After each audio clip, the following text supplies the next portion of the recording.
আমি Argentina, Brazil এগুলোর মধ্যে থেকে কোনো দলই করি না। আমার আসলে খেলা বা দল সাপোর্ট করা এগুলোর প্রতি তেমন একটা ইন্টারেস্ট নাই।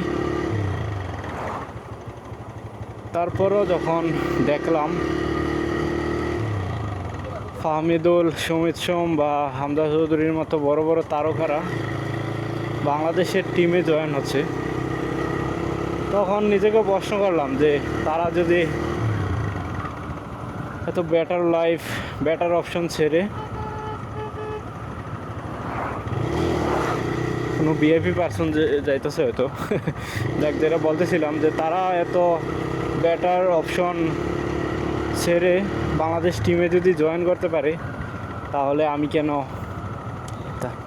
তাদেরকে সাপোর্ট করতে পারবো না, তাদেরকে উৎসাহ দিতে পারবো না, তাদেরকে সাপোর্ট করি। তো তখন থেকে হচ্ছে বাংলাদেশ টিমকে সাপোর্ট করা। তো এইসব মেসি, নেইমার, আর্জেন্টিনা, ব্রাজিল এগুলো বাদ দিয়ে আসুন সবাই বলি, হারলেও আমার দেশ, জিতলেও আমার দেশ, সবার আগে বাংলাদেশ।